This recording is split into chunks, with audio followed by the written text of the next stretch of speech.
Praise the Lord. आप सबको जय मसीह की। मैं परमेश्वर का धन्यवाद देता हूं आज की सुबह दिखाने के लिए। एक और दिन परमेश्वर ने हम सबको दे दिया है, हम सबके जीवन में जोड़ दिया। हम परमेश्वर को कोटि कोटि धन्यवाद दें। एक नया संदेश लेकर मैं आपका दोस्त पास्टर राजमसी आपके सम्मुख उपस्थित हूं। और आज का जो संदेश है वो, क्योंकि आज आप सभी जानते हैं आज वुमेन्स डे है, महिला दिवस, तो आज महिलाओं के विषय में बातचीत करेंगे, बाइबल की उन स्त्रियों के विषय में जो हमें प्रेरित करती हैं, जो हमें शिक्षा देती हैं। Praise the Lord. सबसे पहले सभी महिलाओं को, सभी अपनी बहनों को, बच्चों को मैं अपनी तरफ से, अपनी मिनिस्ट्री की तरफ से, अपने परिवार की तरफ से वुमेन्स डे की ढेर सारी शुभकामनाएं देता हूं। Praise the Lord. बने रहिएगा मेरे साथ, पूरा वीडियो देखिए और बहुत विशेष संदेश है महिलाओं के लिए, ज़रूर सुनिए और उसे शेयर भी कीजिए ताकि जो लोग मेरा चैनल नहीं देख रहे हैं उन तक ये संदेश पहुंच सके। और मेरे वीडियोस को लाइक कीजिए, शेयर कीजिए, कमेंट सेक्शन में आकर मुझसे ज़रूर बातचीत कीजिए और सबसे बड़ी बात, मेरे चैनल को सब्सक्राइब कीजिए और करवाइए ताकि और भी लोग सत्य को जान सके, क्योंकि जिद है सच को फैलाने की। Praise the Lord. तो आज जो ट्रू पल्स में जो सवाल है वो बहुत इजी है, क्योंकि कल ही मैंने इस बारे में बातचीत की है। कल का वीडियो आप देख सकते हैं अगर आज के सवाल के जवाब को आप चाहते हैं तो। बारूक कौन था? बारूक ये पुराने नियम का एक व्यक्ति है। कौन था ये? अगर आप जानते हैं तो कमेंट्स बॉक्स में लिख दीजिए, अगर नहीं तो डिस्क्रिप्शन में जाइए या कल का वीडियो देखिए, आपको पता चलेगा कि बारूक कौन है। Praise the Lord. आइए एक छोटी सी प्रार्थना करके आज के वचन को मैं शुरू करूंगा। प्रभु जी, मैं धन्यवाद देता हूँ आज की सुबह दिखाने के लिए। हम विनती करता प्रभु जी, आज के वचन को शेयर करने मेरी मदद सहायता कर। मेरे होठों को, मेरे दिल दिमाग को छूकर ब्लेस कर। मेरी आत्मा और मेरा शरीर तेरे ही कब्जे में रहे, ताकि बोलने वाला मनुष्य नहीं बल्कि तेरा आत्मा हो। जो भी गुण भेद की बातें इसमें छिपी हैं वो हम पे प्रकट करना। जितने भी लोग इस वचन को देख रहे हैं, सुन रहे हैं, और उन सभी स्त्रियों को मैं तेरे सम्मुख लेकर आता हूँ प्रभु, जो आज के इस वचन को देख रही हैं, सुन रही हैं, उन सब पर मैं तेरी आशीष बोलता हूँ। हर एक को आशीषित कर, हर एक की रोग बीमारी को, चिंता को, परेशानी को दूर कर।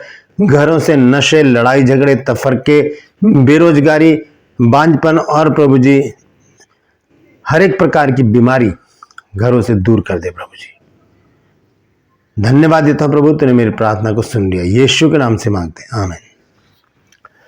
Praise the Lord. तो आइए इस संदेश को मैं शुरू करूंगा। है दो स्त्रियां हैं, दो स्त्रियों का जिक्र है बाइबल में, और आज दोनों के चरित्र पर, स्वभाव पर और उनके रहन सहन पर, बातचीत पर ध्यान करेंगे और चुनेंगे उनमें से एक स्त्री ऐसी जो आप बनना चाहती हैं। Praise the Lord.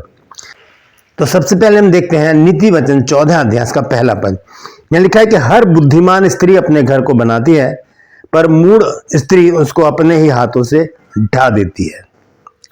दो स्त्रियों का जिक्र है, मूढ़ और बुद्धिमान। और घर का भी जिक्र है। घर मतलब परिवार, मकान नहीं, परिवार, जिसमें लोग रहते हैं। लोगों से परिवार बनता है, घर बनता है। ईंट गारे से मकान बनता है। Praise the Lord. तो यहां पर लिखा है हर बुद्धिमान स्त्री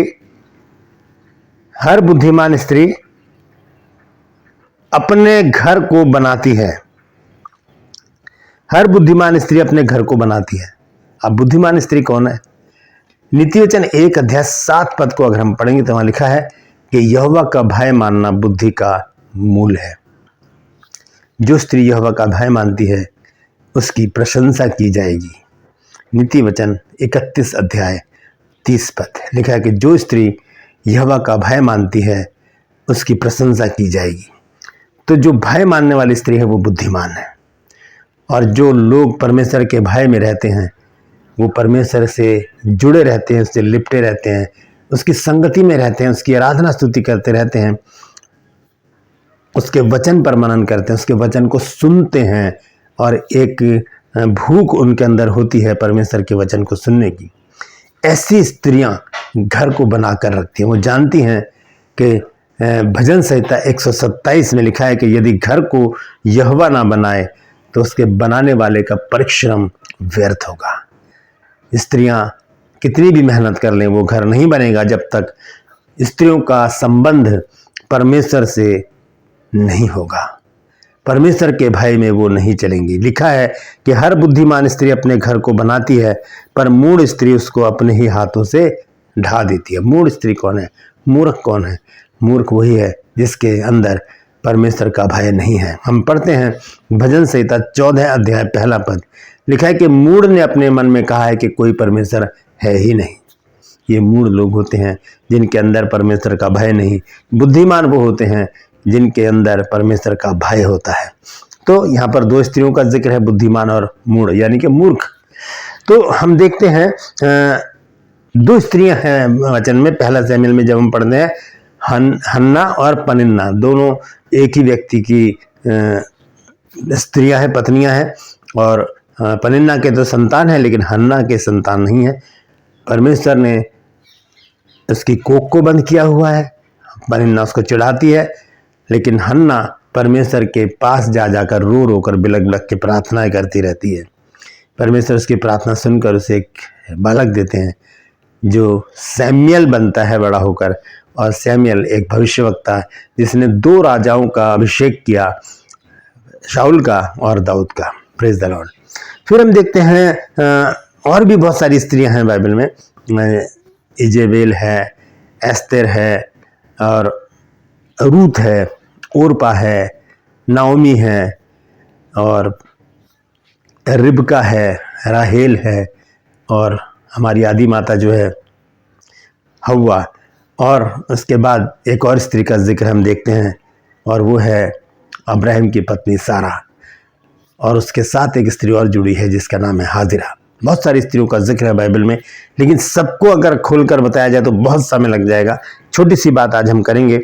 2 प्रकार की स्त्रियों का विषय में बाइबल बताती है। यदि आप पढ़ें नीति वचन 7 अध्याय पूरा, तो वहां पर एक व्यभिचारिणी स्त्री के विषय में बताया गया है कि वो किस प्रकार से जब उसका पति घर से बाहर चला जाता है तो वो कैसे चौक पर सड़कों पर घूम घूम के लड़कों को अपने जाल में फंसाती है। दूसरी जो स्त्री है, भली स्त्री, उसका जिक्र किया गया है नीति वचन 31 अध्याय में। 31 अध्याय में वो भी आप पढ़ सकते हैं। नीति वचन 7 अध्याय बुरी स्त्री, मूढ़ स्त्री, मूर्ख स्त्री जिसके अंदर परमेश्वर का भय नहीं है। नीति वचन 31 अध्याय वो है एक भली स्त्री, बुद्धिमान स्त्री जो परमेश्वर का भय मानती है। इन दोनों स्त्रियों के बारे में वचन में लिखा है। अब एक विशेष बात आपके साथ में करना चाहता हूं। इस चैप्टर को हम पढ़ेंगे और ध्यान से सुनिएगा। फिर मैं आपसे एक सवाल पूछूंगा, उसका जवाब आपको कमेंट्स बॉक्स में देना है। हम देखेंगे लूका रचित सुसमाचार उसका 10 अध्याय और 40, 41 और 42 पद में पढ़ूंगा। यहां पर देखिए क्या लिखा है। यह लिखा है, पर मार्था सेवा करते करते घबरा गई और उसके पास आकर कहने लगी। यहां पर क्या हुआ, मार्था ने अपने घर में प्रभु यीशु मसीह को बुलाया और उनकी जेवनार की, उनके खाने पीने का बंदोबस्त कर रही थी। यीशु मसीह आकर बैठ गए। 12 चेले भी थे और भी बहुत सारे लोग थे, भीड़ बहुत थी। तो यीशु मसीह के पास मरियम बैठकर वचन सुन रही थी, लेकिन मार्था किचन में थी। लिखा है कि पर मार्था सेवा करते करते घबरा गई और उसके पास आकर कहने लगी कि हे प्रभु, क्या तुझे कुछ भी सोच नहीं कि मेरी बहन ने मुझे सेवा करने के लिए अकेली छोड़ दिया है? सो उससे कह कि मेरी सहायता करे। ये मार्था के शब्द हैं जो प्रभु यीशु मसीह से थोड़ा क्रोधित होकर बोल रही है, वो गुस्सा होकर कि तुझे मेरी बिल्कुल भी चिंता नहीं है, मैं अकेली खाना बनाने में लग रही हूँ, सारा काम मैं अकेली कर रही हूँ, इसको भेजना यहाँ पर बैठी क्या कर रही है, ये मेरे साथ काम करेगी। फिर 41 पद में देखिए प्रभु यीशु मसीह क्या कहते हैं। प्रभु ने उसे उत्तर दिया, मार्था, हे मार्था, तू बहुत बातों के लिए चिंता करती और घबराती है। 2 बातें, चिंता और घबराहट। क्यों? मार्था चिंता में है कि ये काम मैं अकेली कैसे करूंगी, वो घबरा गई है काम करते करते। यीशु मसीह आगे कहते हैं 42 पद में, आखिरी पद में क्या कहते हैं, परंतु एक बात अवश्य है, उस भाग को मरियम ने चुन लिया जो उससे छीना नहीं जाएगा। ये 2 स्त्रियां जो हैं, मरियम और मार्था, इन दोनों स्त्रियों में से आप कौन सी स्त्री बनना चाहती हैं? ये मेरा सवाल है। बनना चाहती हैं तो जो भी बनना चाहती है, मरियम या मार्था, तो कमेंट्स बॉक्स में लिख दीजिए अभी और हाथ उठाकर प्रभु से प्रार्थना कीजिए, प्रभु मैं विनती करती हूं कि मुझे मरियम जैसा बना, ताकि मैं वो भाग चुन लूं जो मुझसे कभी भी छीना न जाए। प्रभु यीशु, मैं तेरे कदमों में बैठकर तेरे वचन को सुनना चाहती हूँ, मैं तेरी संगति करना चाहती हूँ, मैं तेरे साथ चलना चाहती हूँ प्रभु, ताकि प्रभु मैं बहुत से लोगों के लिए उद्धार का कारण बन सकूँ। यीशु के नाम से मांगती हूँ, आमीन। छोटी सी प्रार्थना कीजिए, प्रभु इस प्रार्थना को सुनकर आपके जीवन में बड़े काम करेगा। तो यहाँ पर हम देखते हैं कि मार्था जो है वो घबरा गई और वो इस बात से परेशान हो गई कि मेरी बहन मेरे साथ काम नहीं करवा रही। उसने शिकायत की प्रभु यीशु मसीह से आकर। यीशु मसीह कहते हैं कि हे मार्था, तू बहुत बातों में चिंता करती और घबराती है, लेकिन एक बात है, मरियम ने वो भाग चुन लिया जो उसे छीना नहीं जाएगा। बहनों, आप भी इस बात को ध्यान में रखिए कि आपको भी मरियम की तरह बनना है। व्यर्थ की चिंताएं, घबराहट अपने जीवन से निकाल दीजिए, क्योंकि चिंता करने से कोई भी काम हल नहीं होता। पहला पतरस 5 अध्याय उसके 7 पद में लिखा है कि अपनी सारी चिंता उसी पर डाल दो। यानी लिखा कि उस पर डाल दो, टालने वाली बात नहीं कही गई, एक जोर देकर कहा गया है कि अपनी सारी चिंता उसी पर डाल दो, क्योंकि उसे तुम्हारा ध्यान है। तो प्रभु हमारा ध्यान रखने वाला प्रभु है। यीशु मसीह यहाँ पर मरियम के विषय में कहते हैं कि मरियम ने वो भाग चुन लिया जो उससे छीना नहीं जाए। वो भाग क्या है? वो भाग है प्रभु यीशु मसीह, प्रभु यीशु मसीह की संगति, प्रभु का वचन, प्रभु की बातचीत, प्रभु के साथ बिताया गया समय, वो भाग जो हमसे कभी भी छीना नहीं जाएगा। वो पुस्तक में लिख दिया जाएगा कि ये समय हमने प्रभु को दिया था। तो जैसा भी हो, चाहे हम कितने ही बिजी हों, चाहे कितने ही हम व्यस्त हों, हम कितने ही काम करने वाले हों, घर का काम हो, बाहर का काम हो, ऑफिस का काम हो, जॉब हो, बिजनेस हो, कुछ भी हो, लेकिन प्रभु के लिए समय जरूर निकालें, क्योंकि वो भाग हमसे कभी भी छीना नहीं जाएगा। Praise the Lord. तो चुन लीजिए, आज आपको मार्था बनना है या मरियम बनना है।